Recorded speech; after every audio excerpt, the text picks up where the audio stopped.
an ammunition store. Look how close we are to the locals, not the most ideal place to keep all this ammunition. So it was converted to the Vernon and the Marlborough. There's the Marlborough figurehead there on our right hand side. There to look out over the entranceway of this area, and the Vernon figurehead is up on the canal sidewalk. They used to look after minesweepers, patrol boats, diving operations here. You can see some of the wet docks and cranes still in existence. Some of the old buildings still there as well, including the custom house. Wasn't being fully utilised, separate from the dockyard. They decided to sell it off, so it was sold to Barclay Homes, or Land Securities as they're called now. And amongst everything here, we've got 93 factory outlet shops. That's 92 too many for me, to be honest. In addition to that, of course, you've got the marina, we've got a bowling alley, we've got cinemas, we've got restaurants, and the Spinnaker Tower right here on our right-hand side. Over 100 piles underneath it, driven up to 50 metres into the ground in order to support the massive structure, rising up to 550 feet. Now, we'll get better views of that later on when we're on the other side of the harbour and we cruise back around. Running beside one of the White Riders, White Rider 2 here on the right, she's out of service just until peak time this afternoon. She'll come back in order to help out and rush hour going across from here to Boyd Pier on the Isle of Wight.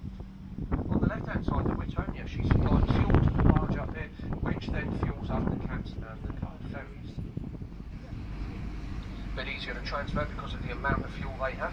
Bit different to your car, you know, we don't just pull up to a petrol station, fill it up, well, not on these boats anyway. This boat you're on here today, we fill up and we have 2,700 litres on either side. If I've got a busy week, that is a week's worth of fuel. I'll have to refuel it up again. If you want to go to Gosport from here, here's the green and white ferry here on the right. It runs back and forth across the harbour. Just a 3-minute journey back and forth. Can be over 1 hour's travelling going the long way round during rush hour traffic, so it's only a lot quicker to get your way across the harbour. The Warrior coming up here on the right hand side, the old iron-clad warship, dates herself back to 1860. She never fought in a battle. French and Spanish were too afraid of the ship. Wrought iron backed by 2 foot of wood, so very heavily armoured. Sail and steam powered, so very revolutionary for a day. Top speeds of 14 knots. Flying the flags there, the 3 on the stern are slow speed, just so nobody goes past too quickly. The code flags in the middle, that is signal flag for Warrior 1860. You can put your own flags up there if you get married, for example. I don't know, something like don't do it. If you get married on the ship, see the gold braid around the stern there, that's the captain's room. It's the place you can get married on. She is afloat, held in place with anchors there. You see the anchors there at the stern, there's another 4 on the bow as well. Right, we're on the start of Ministry of Defence land here now on the right hand side. All belongs to the Ministry of Defence from this point onwards, so we're in a secure area. The building there on the right is Semaphore Tower, home for the Queen's Harbour Master. We've spoken to them, we have to ask permission to make the harbour cruise. They tell us what's going on, and we've got 3 lots of diving operations to watch out for here today as well. Not only watching us by camera, also looking at us through radar, and something called AIS. I've done this yesterday, forgot to change it to tell them what we're doing. Yeah. We transmit a signal which says where we're going, what we're doing, and in this case it's saying we're doing a harbour trip. Sometimes you can put how many you have on the boat, but we don't have that set up. This berth here on the right hand side is where the Royal Yacht Britannia used to tie up as well when she was in service. This is at South Railway Jetty. From the right hand side of the Warrior, all the way to here was a pier.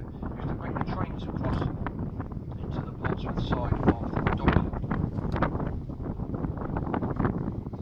Over the back on the right there, just about see coming into view, HMS Victory. Nelson's flagship on the back of Trafalgar. Not his favourite ship, that was a Agamemnon, but his flagship. Built 1765, the first rate 3-deck ship of the line. Cost around £100,000 to construct. 1805, made famous in that battle of Trafalgar, when Lord Nelson took the ship straight through the centre of the fleet, causing a massive loss of life. Unfortunately, he lost his own life. I'll tell you a little bit more about that on the return leg of our journey. She's there in the number 2 dry dock where she's been since 1920 on the fear ship and sinking. See, she's flying a white ensign just like the Navy ships. The Victory, it's still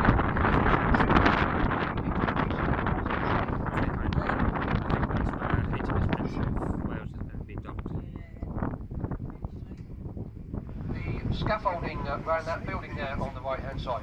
That one there is King Stairs Jetty. King Stairs Jetty was the last place we saw come out of Buster Crown. Back in 1950.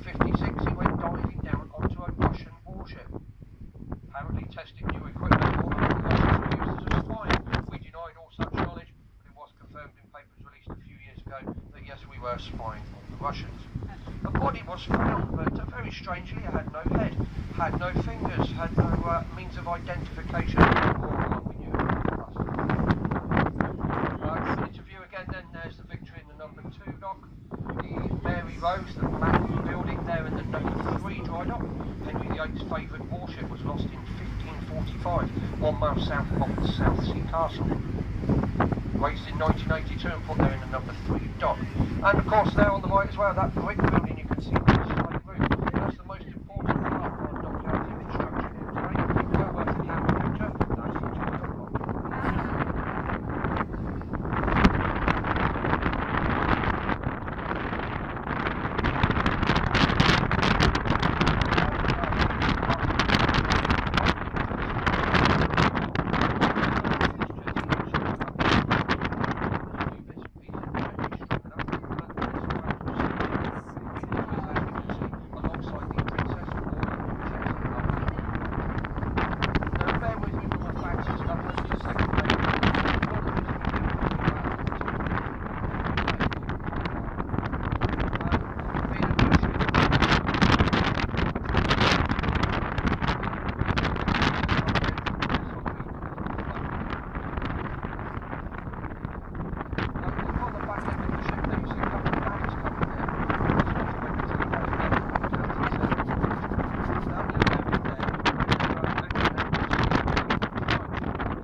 H.M.S. She is just the Queen Elizabeth at the moment. She's not H.M.S. just yet, not until she's handed over and she's fully operational. So we've got another good couple of years yet before she will become H.M.S. She is the biggest warship our modern day fleet has ever had. In the planning, starting off some 17, 18 years ago, it took a long time. I was talking to the commercial Portsmouth customer today, and he was consulting about this back in the year 2000. Such a big ship in the harbour. Guys, if you're on the other side of the boat, don't forget where we go, we've got to come back. So you'll see it on the way back in a minute, and of course lots more to tell you about. We're talking £3.1 billion worth of investment here for when she is complete. And when she's complete, she will have 40 F-35B Lightning II jets on there. They're still undergoing development, £100 million each. I know they say it's all about taxpayer money going into it, but you've also got to remember there's a lot of jobs involved, a lot of companies that pay their tax of workers being involved with it. Look at the two turrets there, the forward one, which is the major centre, it's got the black radar, and on top of the side that can pick up 10,000 targets in its use. When it's going, 10,000 targets in one time, looking around, making sure nothing's coming too close. That includes a cricket ball at about 30-mile range, so a very powerful system. After radar, on the control panel on the back end there, you see we've got the glass around, that's the fly-ball centre. A little TV just to the right of it. I don't think they'll be playing Jeremy Kyle now, I think that's for telling you what's going on the ship and ready to take off. But the after one, see the mast on the top of it? That is foldable, it's collapsible. They had to do that, or else it wasn't going to come under the 4th rail bridge. But they had that mast designed so it actually folds down flat in order for her to get out. See the holes in the side of the ship there? That's used for the gangways when they get to various ports, if she happened to go port side too, which it can be done on this one. The old carriers were one-sided, this one can go both sides. The right-hand one, look at the right-hand hole, just above it, there's a little hole there, a little socket. Believe it or not, that's a plug socket for her to put the shore power in, so she can connect up to the electricity. We've got new electricity supplies here, so that she can actually have electricity on the ship while she's plugged into the shore and not have her generators running at all times. There's the big ski slope up on the bow there. That ski slope there, 8-degree incline, used for the F-35 jets, will save them a lot of fuel on their takeoff. remember the old Sea Harriers, the vertical takeoff things? They used to use 30% more fuel using their world famous vertical takeoff method. Got that on there. It was invented by a rating back on the Invincible. Thought it'd be a good idea, and still in use today. Now she's alongside here on the Princess Royal jetty. This is a new jetty, it's been refurbished. It used to be middle slip jetty, sheer jetty. It's been combined with the Princess Royal jetty, designed for this carrier, designed to carry such a weight of a big ship. They've strengthened it, new bollards, new strength inside there. They've dredged out all the channel here as well. It's all been made deeper underneath us. When they dredged it out, some 20,000 various parts were lifted up from the seabed. And you had unexploded bombs, you had torpedoes, you had mines, some of them just 30 centimetres below the mud. And in addition to that, you had shopping trolleys and beer neck fights. There was numerous amounts of it. So I'm not talking just here, but all the way down to the right now, out the harbour entrance, all the way out to sea, it was all dredged out. Okay, we're going round the bow here now. I'm not quite sure what's going on with her little booting line on the bow there. You can see the little white boot top just above the red. And that's what it's normally called, that little white stripe. Well, it seems to dip down under the water there. I don't know if the painter had enough by that point and down it went. But, for some reason it dips down under the water there. Two main engines inside of her, producing 80 megawatts of electricity for the shafts on each side. And they are large gas turbines, and they also have 4 diesel engines as well, so there's multiple uses, multiple means of power. There you go, tucking under the bow here. She'll do a maximum of 28 knots, that's what she got on sea trials, a little bit more than they anticipated. They wanted 26, she can do 28. This is not where you want to be when she's doing 28 knots. Getting out of the way a bit quick, I think, if you were. Right, now look down the quayside there, you see those big spacers, she's been pushed off the quay wall. If she went alongside the quay wall, she would drag all those overhang bits would be captured on the quayside for her bigger flight deck there. So those spacers keep her off the quay wall in order to stop her touching. There's 2 there, spare one just here on the outside. Right, we've got a few more ships to tell you about here now on the Harbour Tour, so we're going to move on, tell you about a few other bits and pieces and come back to the Queen Elizabeth in a minute. This is H.M.S Diamond here on the right, D34, one of our daring class destroyers. We have 6 in the Royal Navy, unfortunately 5 here in Portsmouth undergoing maintenance at the moment, only 1 out on service. I think that's the Duncan that's not here. Up on the bow there, the 4.5-inch Mark 9 Vickers gun, 42 vertical Sea Wolf missiles in the square box behind it, and 8 Sea Harpoon missiles. You see she's got very similar radar systems on the top deck there. They're actually designed and tested on the top of Ports Downhill, which is actually just up in front to our left at the minute. Now right in the middle of the ship there, you see the white dome there. That's a Vulcan phalanx cannon, the little white dome. Fires off somewhere in the region of 3,000 rounds a minute. There's one there and one on the other side. And 3 of those are going to be fitted on the Queen Elizabeth as well, when she's operational. We've got lots of dry docks and locks here in Portsmouth. Here's some of them on the right hand side. You see the entrances down by the tugs there, directly here on the right. And then beside us the biggest one, D Lock West. There's one of the Duke class frigates in there at the moment. I think it's the Westminster in there today. Type 23 frigate, we'll see as we go around the corner. That is the biggest dry dock we've got here in Portsmouth. The Queen Elizabeth will not fit in that dry dock, I can guarantee you that. I think the captain tried to get it in there, you probably have a few issues. They're not going to dry dock her here in the city, not yet. There are talks of expansion, but a lot of civil engineering work will have to take place in order to dry dock her. That's still up in the air, and they're not quite sure where she will be dry docked. We have a building dock up in the Rosyth, but not necessarily a dry dock there. We're just going slow at the minute. We've got some divers in the water just here as well, up on the right-hand side. This is Northwest Wall here. This is where our old carriers used to tie up. Remember the Invincible, Illustrious, the Ark Royal? This is where they were tied up. They've seen their end of their useful life. A lot of them people say they got cut short. Well, they do estimate for those carriers they had about 25 to 30 year lifespan, and they had seen that, so it was time for them to go. Over the top of the quay wall is a couple of little boats in line with us, an H.M.S Dragon, the big destroyer. The two little boats are a Sandown class minesweeper and an old customs boat. If you look on someone like Babcock's website, you can find old Ministry of Defence or armed boats that are up for sale. And there are two of them in there in a minute. We know that's H.M.S Dragon there on the right, because as you'll see when we go around the corner in a minute, there's a big picture of a dragon up on the bows that kind of gives it away to us. She's another one of the daring class. Now the bow and the first mast were built here in Portsmouth when BAE Systems was the big shipyard that we had down here.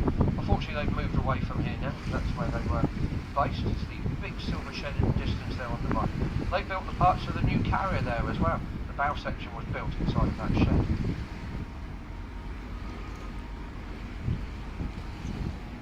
Divers are underneath here somewhere, not quite sure where. Looking for the bubbles. I'll see them in a minute.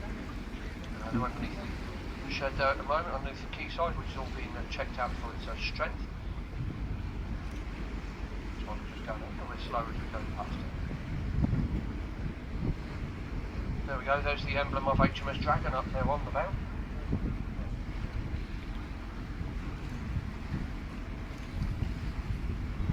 Those destroyers were the largest destroyer built for the Royal Navy since the 1960s, at 7,350 tons. The oldest one is about 5 years old now, which is H.M.S Daring. They have 190 crew on board, quite spacious crew accommodation compared to their predecessors, which were only 4,000 tons, but had 290 crew on.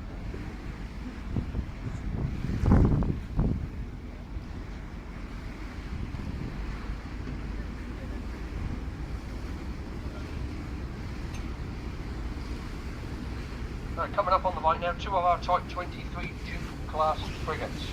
We have F-83, the St Albans, shortly followed by the Richmond. A lot of lessons learned from the Falklands War on their construction. Sides of the ship are on a 5-degree angle that reduces radar detection, and topside split into 3 separate sections. Should one of them get hit, they'll contain the fire and damage as much as possible, stopping spreading throughout the boat. On the bow is a 4.5-inch gun, 32 vertical Seawolf missiles, 8 Sea Harpoon missiles, 170 crew. Now these vessels are designed for anti-submarine warfare. In addition to their Rolls-Royce Spey engines inside, they've got a smaller diesel engine for stealth operations or silent running. They carry 4 torpedo tubes, 2 on this side, 2 on the other. They're stowed in the flight hangar section, a bit hard to point them out because we're all surrounded in scaffold here. And the large Merlin helicopter in the stern hangar. A few other vessels over the back of the quay wall on the right-hand side. There's the Dauntless and the Defender, which are tucked over the back of the Richmond here, and just come into view there in the dry dock there on the right, the back of the St Albans. That one there is the Daring, tucked inside a 15 dry dock. It's a basin in there, number 3 basin. You can only gain access to that if you go through one of the locks. So they put a lot of ships in there nowadays with our security regimes. Everything is tucked away, out the way from the boats, which are here on the water. See the one over the stern of the Richmond there? That's the old RFA Diligence. She's a cross-channel ferry originally, built as the Stena Inspector in 1981, commandeered for the Falklands War as an RFA forwarding repair ship, and she's now up for sale as she's seen the end of her useful life. Up in the corner there we've got another fuel barge there, that's the commercial port. Us here a lot in the UK, we consume 42 million bananas a week, 90% of which come here through into Portsmouth and up through those sheds there, stored under temperature and humidity controlled conditions. The actual tap there on the right hand side, she's off till the half later on. I think she goes just after lunchtime. Now the vessels run from here to Caen, St Malo, Bilbao, Santander and over to the Channel Islands.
say so.